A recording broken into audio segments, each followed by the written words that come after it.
Good evening, students. Welcome to BAJIRAO IAS Academy. Like every day, we will discuss the important news articles given in the Hindu newspaper. Before proceeding into the newspaper discussion, let's discuss the yesterday given practice question. The question is, consider the following statements regarding Speaker in India. He is provided with the security of tenure. His salaries and allowances are fixed by Parliament. The third option is there is a convention that the speaker has to resign from his party and remain politically neutral. So the correct option for this question is option A, 1 and 2 only. There is no such convention which mandates that the speaker has to resign once he is elected as a speaker of the house. So now look into the explanation part of this question. Now, independence and impartiality of the speaker. So the office of the speaker is vested with the great prestige, position, and authority, especially in the Indian context. So therefore, the independence and impartiality of the speaker, the office of the speaker, is very important. Sine qua non, that's very essential and important. So the following provisions ensure independence and impartiality of the speaker of house office of the speaker, right? So he is provided with the security of tenure. A parliamentary form of government, security of tenure for the speaker is very important.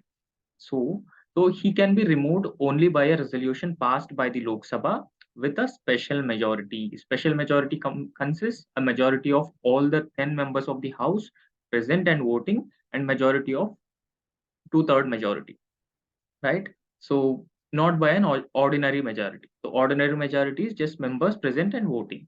So the motion for removal can be considered and discussed when it is passed, when it has a support of at least 50 members. When only 50 members are supporting the resolution for the removal of the motion for the removal of speaker, only then it is considered and discussed. The salaries and allowances of the speaker are fixed by the parliament, right? So they are charged upon the consolidated fund of India. Here you have to understand the charged expenditure on the consolidated fund of India and expenditure made from the consolidated fund of India. So when it is charged on the consolidated fund of India, it is not subjected to voting in the parliament. So therefore, the salaries and allowances of the office of the speaker are charged, right? So his work and conduct cannot be discussed and criticized in the Lok Sabha except a substantive motion. So without passing a substantive motion, the work of the speaker in Lok Sabha cannot be criticized. So the powers regarding regulating the procedure or conduct of the business or maintaining the order in the house are not subjected to jurisdiction of any court. So this is very important with regard to the separation of powers which has been provided in the Indian Constitution. In fact, he cannot vote in the first instance. Whenever a bill is introduced in the House, he cannot vote in the first instance. So he can only exercise a casting vote in case of a tie. So this makes the position of the speaker impartial, right? So in fact, he has given a very high position in the order of precedence. There is a order of precedence, starts from President of India and the Vice President of India. So in the order of precedence, the office of the speaker has been given a very high order, and he's in fact placed in the seventh rank in the order of the presidents precedence, along with the Chief Justice of India. So this means that he has a higher rank than all the cabinet ministers, right? In a council of ministers there are cabinet ministers also. So he has been given a higher rank, right? So except the prime minister and deputy prime minister, so below the prime minister and deputy prime minister. Okay.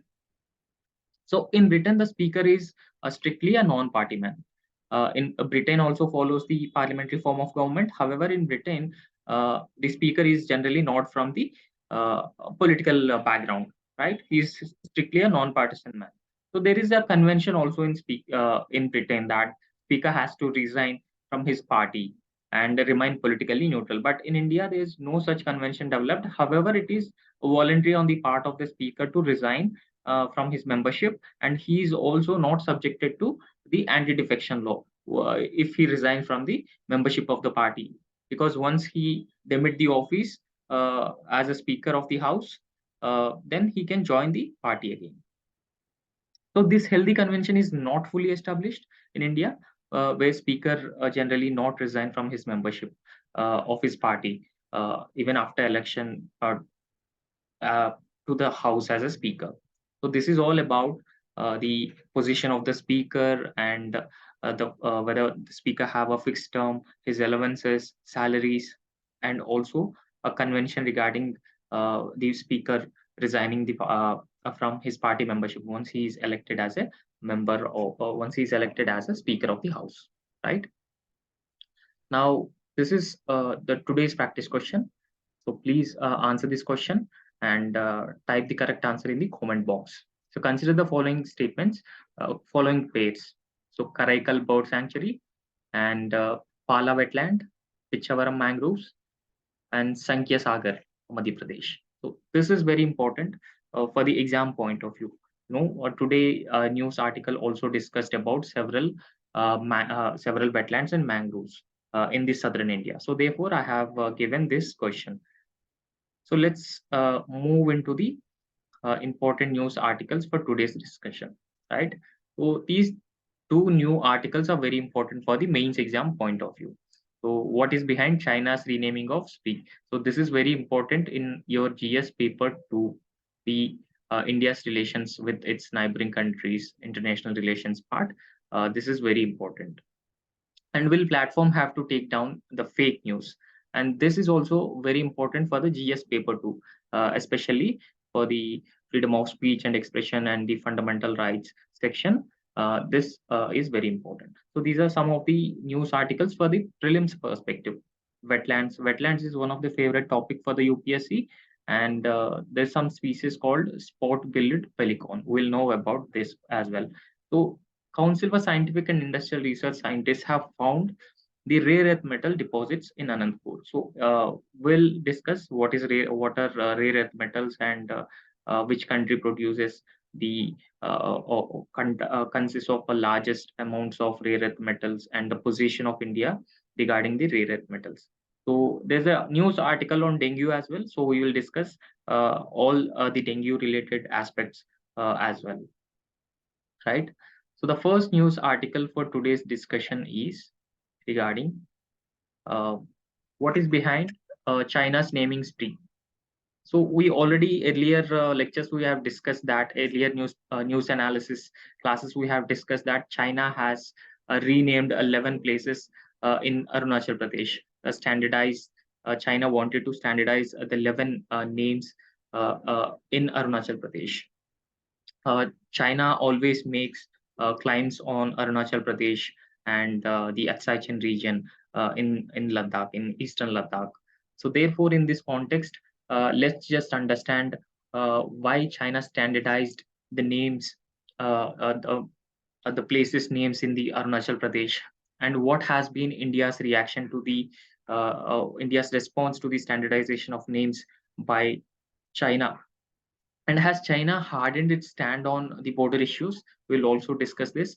And have such standardization moves happened before? Is this the first time China changed the names of the regions in Arunachal Pradesh, or has China done this before as well? So we'll discuss in a very comprehensive way. So in on April 2nd, Chinese government announced that it would standardize the names of 11 places in Arunachal Pradesh, right? So, because since the Arunachal Pradesh is part of India, and China claims that it is part of China's Tibetan Autonomous Region, right? So, the Ministry of Civil Affairs in Beijing published 11 places along the map showing Indian state of Arunachal Pradesh as part of China's Tibet Autonomous Region. So the palm and five fingers policy of Mao, Arunachal Pradesh is one such finger, and in fact, China makes historical claims on Arunachal Pradesh without any basis, right? Uh, So in fact, after China, standardizing the names of 11 places in Arunachal Pradesh, uh, India responded. India's response was, a very strong response. It received a strong response from India that India dismissed the renaming of the 11 locations in Arunachal Pradesh, because this is largely a symbolic move and it does not have any tangible impact on the ground. Because this is not the first time China have changed the names in several places in Arunachal Pradesh. Earlier also China did this in 2021, even in 2017 also China did this. So therefore, it is just a symbolic move on the part of China, and it does not have any tangible impact on the ground over the border dispute. So this is what India's response after China renamed the territories in Arunachal Pradesh. However, India underlined that China's hardening stance on the boundary issue. China has been, uh, you know, uh, over a period of time, hardening its position over the Indian border issue. And at the same time, uh, it also leads to the dim prospects of resolving the border issues through consensus, through diplomacy, through negotiations. So there will be a dim prospects if China continues to do this in this way. I mean, unilaterally declaring the names of an Indian state, Arunachal Pradesh, will have a very dim prospects for meaningful progress in resolving the boundary question. So as well as the current strained relations. The relations between China and India are already very strained, especially after the Doklam standoff and the Galwan clash. The relations between these two countries have already strained. So they have been a large number of probes in the forward areas, both in the eastern sector and the western sector, right? So a regular standoffs between these two forces is a regular phenomena. So what are the places on the list? So there are different places within Arunachal Pradesh. Their names have been standardized. So what are the places? So there are 11 place names for public use. So these places include 5 mountain peaks in Arunachal Pradesh and 2 more populated areas and 2 land areas, 2 rivers. So these are the areas which have been named by Chinese Civil Affairs Ministry. So all the 11 sites are on the Indian side or on the Indian territory. So China, in fact, calls Arunachal Pradesh as Jiangnan or South Tibet. Uh, this location is actually referred by the Chinese as Jiangnan, the Arunachal Pradesh, how they refer Arunachal Pradesh. So, however, China claims over 90,000 square kilometers in the eastern sector. The entire Arunachal Pradesh comes into this claim that China claims that 90,000 square kilometers in the eastern sector of India-China boundary, covering the entire state of Arunachal Pradesh. This is China's claim. This claim has no basis, right? This is an illegitimate claim on the part of China. So this is the first attempt of renaming. Is this the first attempt of renaming uh, places in Arunachal Pradesh? No. Earlier we have discussed this is not the first attempt, because this is the third time China issuing China issuing names of places in the Arunachal Pradesh. In fact, Indian side seen this gesture as a provocative, and it in fact coincided with India's strained relations with its neighbor. Right. So in 2017, for the first time, the Chinese government issued the first list of standardized names for 6 places in Arunachal Pradesh.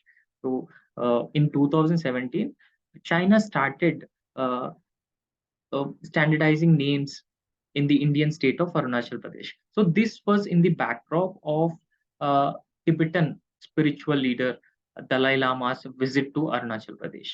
So immediately after his visit, China started China come up with different names for places in the state of Arunachal Pradesh, and first started in 2017. So when it was happened in the second time China come up with such similar names in December 2021. So uh, this was 1 year after uh, China's multiple transgression into the Indian side for the LAC, starting from April 2020. So after the 1 year of transgressions, China have issued the second list of names in December 2021, right? So this second list is coincided with a new border law passed in China. So the Chinese government have passed a new border law. So this border law called for various civilian and military agencies to safeguard Chinese territory, including administrative measures. So this border law mandates that both civilian and military government to take up safeguards, uh, or to take up steps or measures to safeguard Chinese territory. China have illegitimate claims over territories in different parts. Within South China Sea and with Senkaku Islands, with respect to Japan, and LAC with India. So across the neighbors, Chinese have such illegitimate claims over the territory. In fact, UN clause also, United Nations Convention on Law of Seas also given its judgment in favor of the Southeast Asian countries when it comes to the South China Sea. But China is not in a position to respect the verdict of the UN clause. So some experts says that what is the actual opinion of the experts on renaming of the list. So some experts says that uh, so these moves made by Chinese government to safeguard their national sovereignty and better maintain national security and manage border related matters at the legal level. So aimed at regional tensions, including frictions with India. In the backdrop of frictions with India, China have passed a new border law. So the objective of the new border law is to protect a safeguard national security, better maintain national security, and manage a border related disputes in a more legal way, especially in the backdrop of a dispute with India at the line of actual control.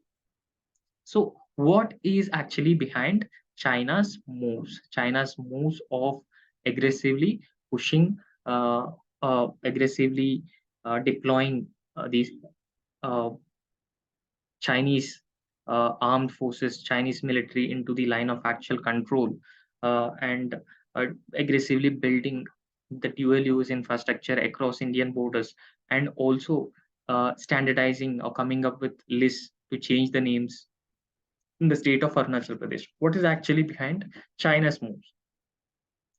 So, in previous cases, also, India rejected the Chinese announcement of names for the state of Arunachal Pradesh because uh, it is generally known fact that Arunachal Pradesh is and has been and will always be an integral part of India, and this is also an inalienable part of India. But the Chinese efforts to assign invented names for Arunachal Pradesh uh, will not alter this reality. The existing reality will not be altered even if China comes up with such invented names. And in fact, on the ground, uh, even if China comes up with such names, will not have any impact. So, more broadly speaking, uh, these moves, the moves we have discussed from Beijing, especially indicating that the hardening of its stand on territorial disputes with India. So China has been trying to harden its position on the territorial disputes with India, and also uh, when China has been hardening its position, it dims the prospects to settle the issues in a or the resolve disputes in a diplomatically and bilaterally, right? So this has also driven a more activity along the border, more activity in terms of China building the dual use infrastructure. The infrastructure could be used by both civilian and the military purposes. And China also building the villages or settling non-locals across the border areas. So these are the uh, some of the activity by the China on the border side. So the local level authorities uh, stepped up programs to build new civilian settlements, right? So new civilian settlements and other border infrastructure, they are rapidly expanding and increasing their border related infrastructure. uh, China is on a little better position in terms of the border infrastructure. However, now India has uh, started focusing on expanding the border infrastructure, especially after the Galwan clash, and also understanding the imminent threat from the Chinese transgressions into the Indian territory.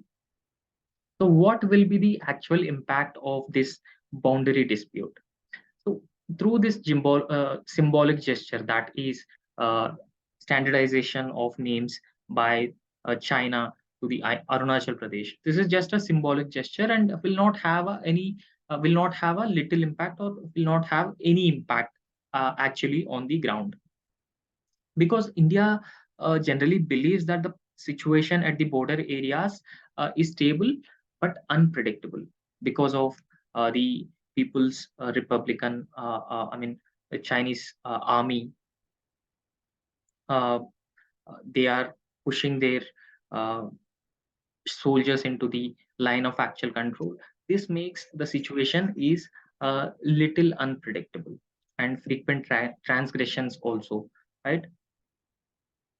Since in 1988, India and China have normalized ties. Uh, so after 1962 war, there has been a strain in the relationship of India and China. But in 1988, uh, the relations have been normalized again. So they both the sides have agreed to shelve the differences and maintain peace along the border. So whatever differences they have will be solved or resolved bilaterally, mutually, to ensure or to maintain peace along the boundary dispute.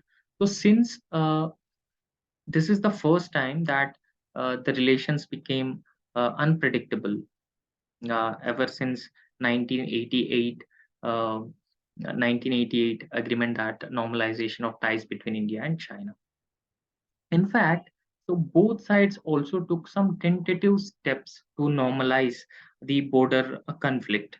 So the steps include appointing a special representatives in 2003 to find a solution to the dispute. In 2003, both the countries have appointed a special representative, so to find a solution to the border dispute. However, actually on ground, these efforts by both the sides did not yield uh, results, sustained results.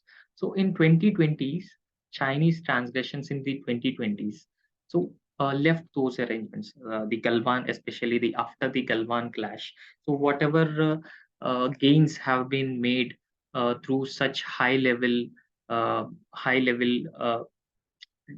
debates and high level efforts from both the sides to resolve the issue have been eroded by China's transgressions in the year 2020, right? So, because now the large number of troops from the these large number of troops have been stationed permanently in the forward areas across the line of actual control. So the discussions to disengage have been moving very slowly.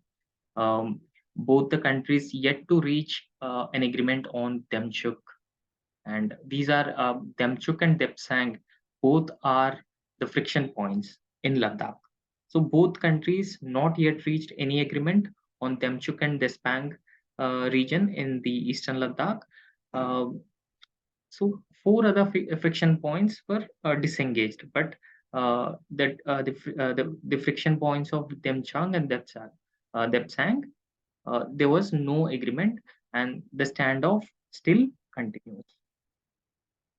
However, the most of the observers says that the most realistic permanent package settlement, the most realistic permanent settlement for the border issue between India and China is that uh, there should be a minor adjustments along the line of actual control.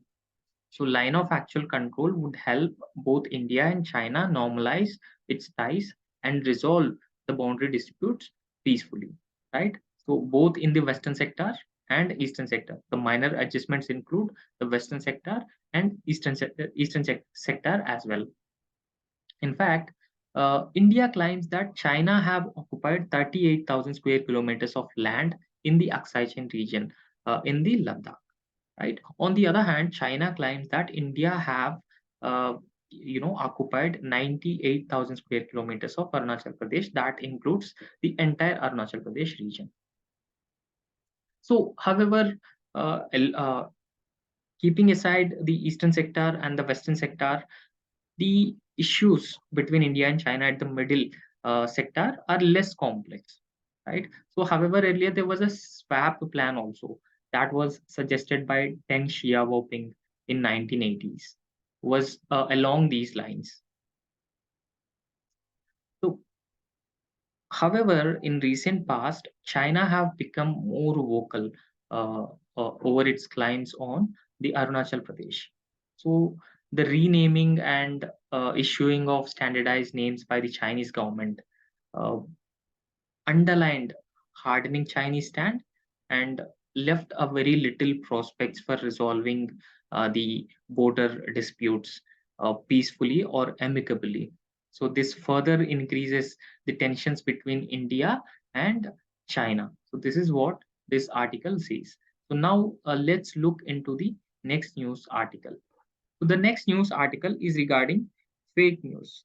So earlier also we have discussed about fake news, what constitutes fake news, what are the provisions which govern fake news. So recently the Ministry of Information Technology has amended the IT rules 2021. So in this context, let's look into uh, the amendments made to the IT rules 2021. So these IT rules allow the Press Information Bureau to do flagging by the government misinformation. So in case if any intermediary or any social media site posts fake news, that will be detected by the fake news unit of the Press Information Bureau. And now the responsibility of detecting fake news is given to the PIB, because it is from the past several years detecting the fake news and debunking the fake news on various government programs. So therefore, so will this open up social media companies for legal action in case any social media platform post fake information? Is it liable for legal action? And will online betting and gambling, so this IT rules, the amendments made in the IT rules also covered betting and gambling games. So we will discuss everything in this article in a very comprehensive way. So what is the story so far actually? The Ministry of Electronics and Information Technology has amended the Information Technology and Intermediary Guidelines Digital Media Ethics Code 2021. So this IT rules were issued in the year 2021. For the mains exam point of view, this information technology, intermediary guidelines, and digital media ethics code is very important. Please remember this. However, uh, after the amendment, so this amendment made to the IT rules 2021 empowered the union government. So it empowered the union government to officiate declare or designate the official fact checker for misinformation and fake news, and regulate online money gaming industry. so which comprises apps like fantasy sports sites, rummy, and poker. So these involves a game.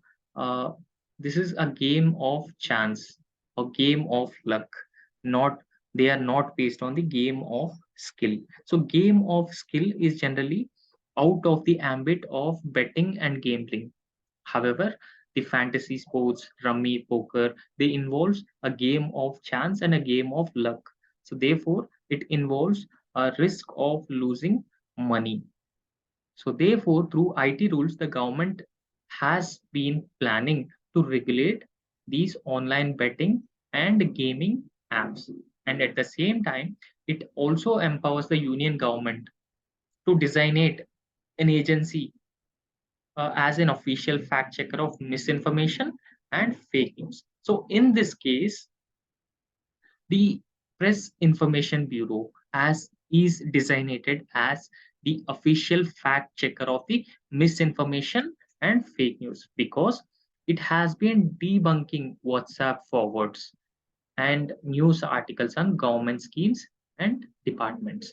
I mean, the whatever misinformation has been circulated through WhatsApp on government schemes and government departments has been tracked down and clarified by the Press Information Bureau. So, therefore, the government has designated the Press Information Bureau as an official fact checker as per the amended IT rules. So, whenever any news is notified as a fake news in an intermediary in a social media site, they lose the safe harbor. So, what is a safe harbor? The safe harbor is a provision which has been introduced in the section 79 of the IT Act 2020. So, this a safe harbor provides an immunity for an intermediary. So even if it contains, even if it holds misinformation, fake information generated by a third party, it is not liable for any legal action. However, if any intermediary, however, according to the amended IT rules, if any intermediary or any social media site posts misinformation, fake information, and it does not take any action on such information, then the safe harbor will be taken away for such uh, social media site or the intermediary. So therefore, they will be liable for legal action. So lawsuits and other legal action can be initiated against such social media sites, right? So this is the safe harbor is provided in 79 of the IT Act. So this says that an intermediary shall not be liable for any third party information, data or communication. So made available or hosted by him. So this is what section 79 of the IT Act 2000 says. However, social media companies, there are several social media companies like Facebook, WhatsApp, Twitter, all these are social media companies. So they have enjoyed a legal immunity even if they host the misinformation, fake information under Section 79 of the IT Act. Now, the amended IT rules uh, makes it clear that the intermediary and the social media site will uh, will be will not enjoy any such legal immunity if they host any misinformation and the fake information. So this is what has been highlighted here. Under the IT rules, they lose this status of safe harbor, and they don't, even if they don't appoint a grievance officer under this IT rules, even if they don't appoint a grievance officer for India, for example, every social media platform or every intermediary should have a grievance redressal officer so that he can redress the grievances of customers. And even if they don't address user complaints on time, the safe harbor they will lose the provision of safe harbor. Additionally, so this amendment, they will lose safe harbor immunity for posts, right? So that if government flagged the information as misinformation, fake information, they will also lose the status of enjoying legal immunity. However, what why the amendment is a cause of concern? Why the amendment is a cause of concern? Because of a few reasons. Uh, However, the government says that it had consulted with different stakeholders before notifying this particular part of the amendment. Before notifying the amendment, the government had consulted with different stakeholders who are part of this overall framework. However, several experts, several media person saying that the amendment is akin to the censorship. It amounts to the state censorship of the media, and it is legally contentious, and it will have a chilling effect on freedom of speech and expression. Because see, uh, if anything uh, that is against the government, or that is against the anti-establishment, government may frame that as a misinformation or the fake information. So therefore, the government may initiate an arbitrary action against the social media platforms, and this impacts the fundamental right to freedom of speech and expression. So therefore, they are saying that this amendment will have the attempt of the government to take action, or to initiate measures to remove misinformation, fake information, is a welcome step. However, this provides a scope for the arbitrary action by the government on the freedom of speech and expression of the media. So, will platforms ready to take down the fake news? So, Union Minister of State of Electronics and Information Technology says that this amendment uh, did not constitute a censorship. This does not mean that amendment does not mean that it amounts to the censorship on individuals. So it only removes the immunity earlier enjoyed by the social media sites if they host the misinformation and if they don't take any action on the fake information. However, this does not amount to the censorship of media, right? So also this will have a chilling effect on right to freedom of speech and expression, particularly on news publishers, journalists, and activists. Uh, for instance, if any activist posted something on a social media site like uh, Twitter, then government says that okay, it is misinformation, it is fake news. So therefore, Twitter must remove the tweet made by the activists. However, the government may consider it as an anti-government, anti-establishment, and direct the Twitter. So therefore, it in one way curtails the right of that particular activist to express his uh, opinions freely, and that amounts to violation of the fundamental rights. So this particularly a concern for news publishers, journalists, and activists. So what does this amendment say on real money online games? So what this particular amendment says on real money online games? So this amendment is not just talks about the fake news, misinformation, and the designating an official agency to detect the fake news, but it also talks about uh, the real money online games, that is betting and gambling. So it requires that the real money gaming services, so individuals who are providing real money gaming services should be registered with self-regulatory boards. We also discussed in previous classes that government has been constituting the self-regulatory boards for regulating the online gaming, the real gaming activities. So this includes experts and industry members, right? So since decades, the constitutional jurisprudence narrowed down the definition of betting and gambling. So in earlier times, before 3 to 4 decades, there were wide range of activities which are part of betting and gambling. However, the constitutional jurisprudence made this ambit of betting and gambling further narrow, excluding more and more activities from the betting and gambling, for which administrative the in the case of betting and gambling, the administrative authority lies with the state government. So state can make laws on betting and gambling. So the permissible real money games. So there are real money games also, and they will be permitted. How they will be permitted? Because they does not depend purely on chance. uh, Rummy, poker games. So they involve an element of chance, an element of luck. If you have an element of luck or an element of chance, only then you can earn money. However, skill based earning is promoted.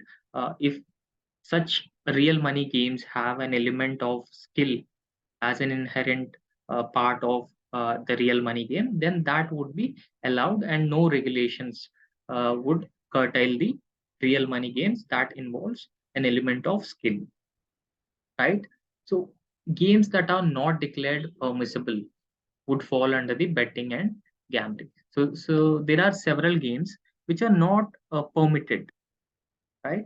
So they have no permission and they come under the ambit of betting and gambling category, and opening them up to the regulation or the restrictions from the state, and those activities are prohibited. So will betting and gambling apps be banned? Earlier we have discussed that if a real money games involve an element of chance, then they will be banned by the government of India or regulated, right? So this says the same. The real money game is one of skill or chance. So either chance, the real money games played either by a skill or by chance. However, a games which involve an element of chance, they will be either banned or strictly regulated. So app facilitates betting and gambling. So the decision has been left to the self-regulatory boards constituted by the government. So whether a particular game involves an element of chance or an element of skill, decided by the state, the self-regulatory bodies constituted by the government. So the major fantasy sporting apps and card games that have already obtained the court orders recognizing them as games of skills but not game of chance may not get impacted. So they have get a court orders that they saying that it involves a game of skill, not a game of chance. So therefore they may not get uh, impacted. So this is what about the amended IT rules, and taking down fake information, misinformation, and government uh, acting tough on betting and gambling. So the next news article is regarding pelicans, mangroves, and salt marshes. So this article largely deals with mangrove forests, the Pulicat Lake. That is also very important for the exam point of view, because UPSC already asked a question on Pulicat Lake, and also the spot-billed pelican. They generally found in those areas. And this article also discusses about the Ramsar sites in India. So before proceeding into this article, so let's see. This is a spot build pelican, right? So this is a spot build pelican, and they found in the Pulicat Lake in the southern state of Andhra Pradesh. The Pulicat Lake, both Tamil Nadu and Andhra Pradesh. Uh, it is located in both Tamil Nadu and Andhra Pradesh. So the wetlands and the spot-billed pelican. So the island of Sriharikota, the rocket launching station. The Pulicat Lake is located at the island of Sriharikota. So that was a brackish water lagoon, not a freshwater lagoon, but it was a brackish water lagoon. So it is a Pulicat Lake. So it is mostly off limits of the tourists. So because it is mostly out of the reach of the tourists because of because it has a ISRO launch site, and 76 species of water birds generally uh, found habitat in Pulicat Lake, right? So the average depth of this Pulicat Lake is just 1 meter, and it is a 60-kilometer long. So therefore, a favorable habitat, particularly ideal for spot-billed pelicans. You have seen the spot-billed pelican. However, there's a IUCN red list, so it demarcates or designates different species as per their survival, right? And pelican is near threatened. So it is not yet reached the vulnerable, endangered, critically endangered category. It is near threatened, largely in a healthy population. The spot-billed pelican have largely a healthy population. So they are not a great swimmers. Spot-billed pelicans are not great swimmers, and they are generally a social bird, goes for fishing in groups. So it is a social bird, and generally they go for fishing in groups. Okay.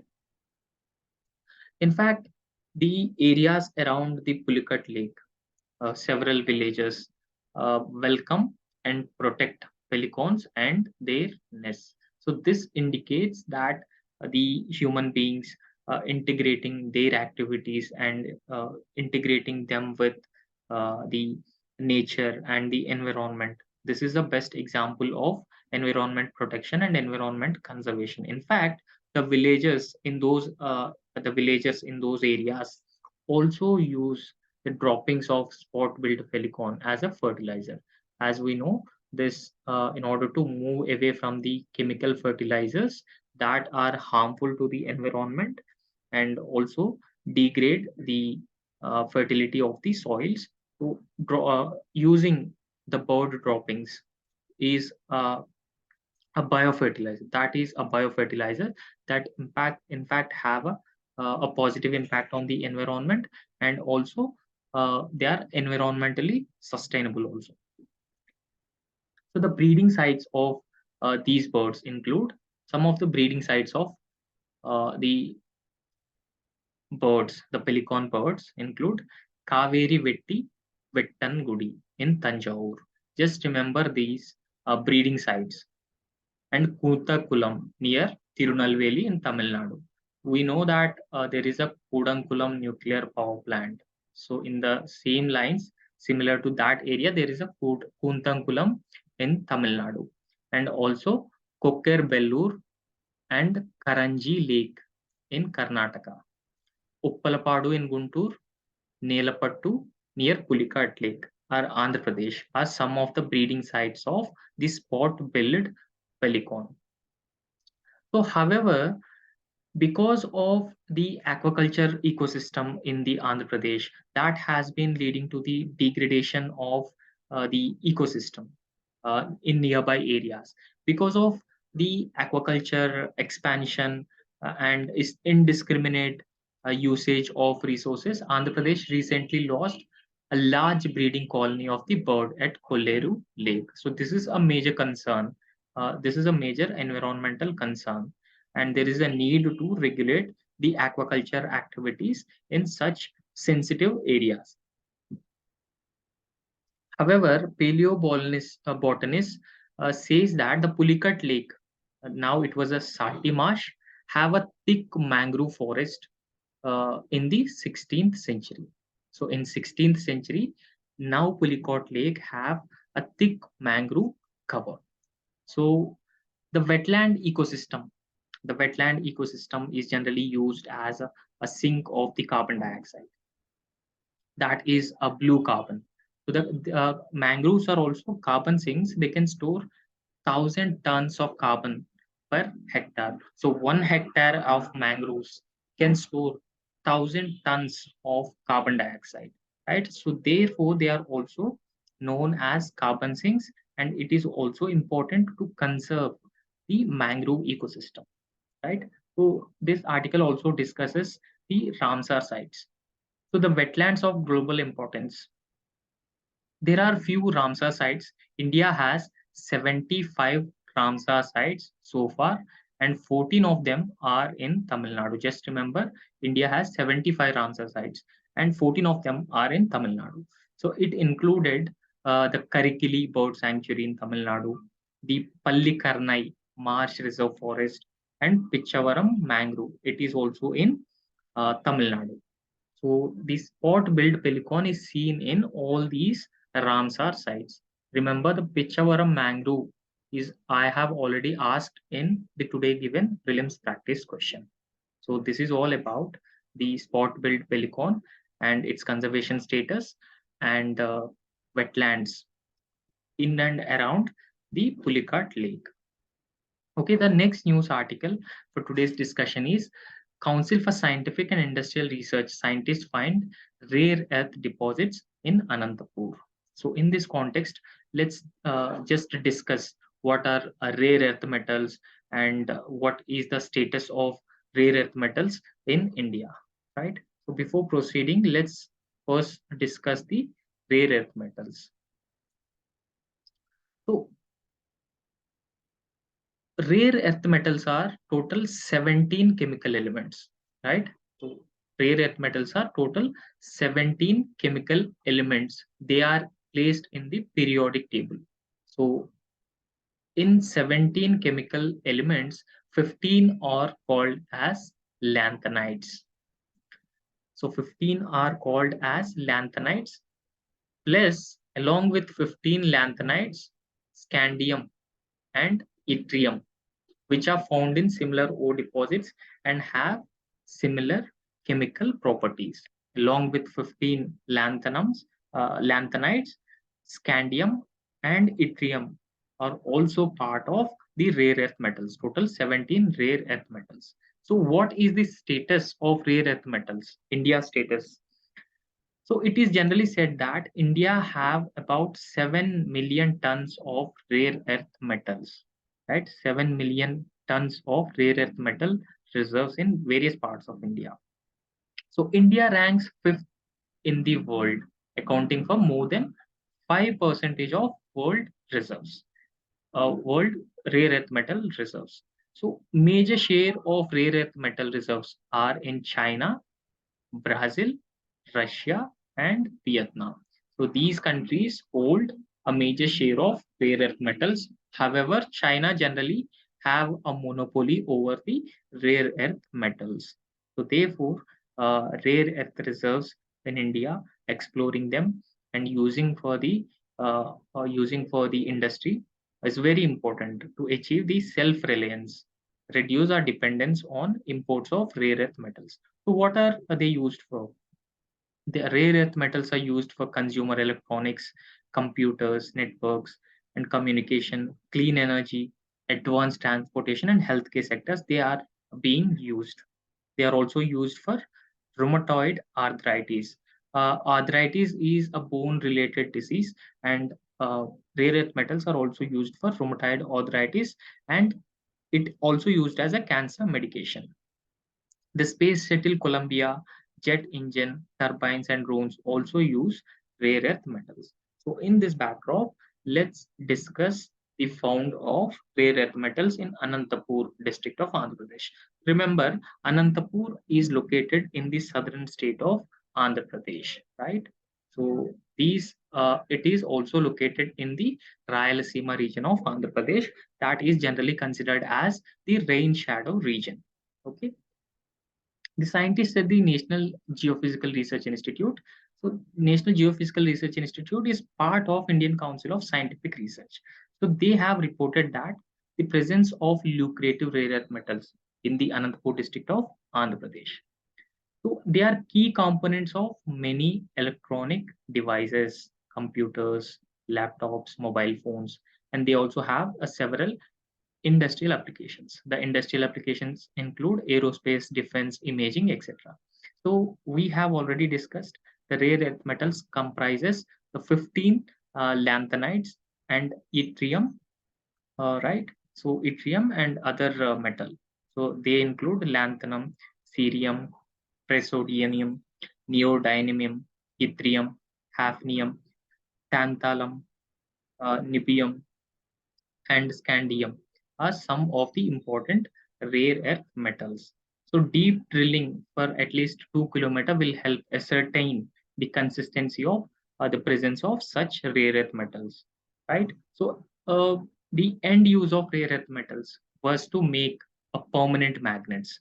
So they are very essential in devices like smartphones, computers, and jet aircraft and other products. So remember, we already discussed the applications of these rare earth metals, right? So this is all about the reserve of rare earth metals found in the state of Andhra Pradesh, Anantapur.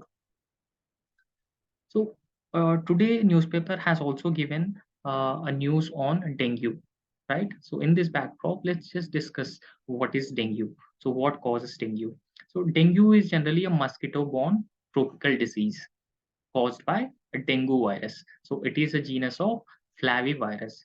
So this dengue is transmitted by the female Aedes aegypti virus. So the Aedes aegypti mosquito generally transmit the dengue virus. So the mosquito also transmit that's very same mosquito Aedes aegypti, the female Aedes aegypti also transmits the chikungunya, yellow fever, and Zika infection. Remember, UPSC earlier asked this question about the Zika infection, right? So the very same mosquito also transmits yellow fever, Zika infection, and chikungunya. So there are four distinct but closely related serotypes. So what are four types of serotypes, and what is a serotype? A serotype is a group within a species of microorganisms. So what are the microorganism? Flavivirus is a microorganism, the genus of the dengue virus. So therefore, within the microorganism, there are separate groups within the species, though they have a similar characteristics of the virus that cause dengue. So what are the four different serotypes? DEN1, DEN2, DEN3, and DEN4. So these are four different serotypes. Just remember, DEN means dengue 1, dengue 2, dengue 2, dengue 4. So what are the symptoms? General symptoms of a person infected with a dengue is high fever, headache, pain behind eyes. So are some of the symptoms. So what constitutes the diagnosis and treatment? Diagnosis of dengue infection is done with a blood test. So generally blood test is done to diagnose the dengue infection, and there is no specific medicine to treat dengue infection. There is no specific medicine or vaccine to treat the dengue infection. What is the status of dengue? The incidence of dengue has grown dramatically around the world.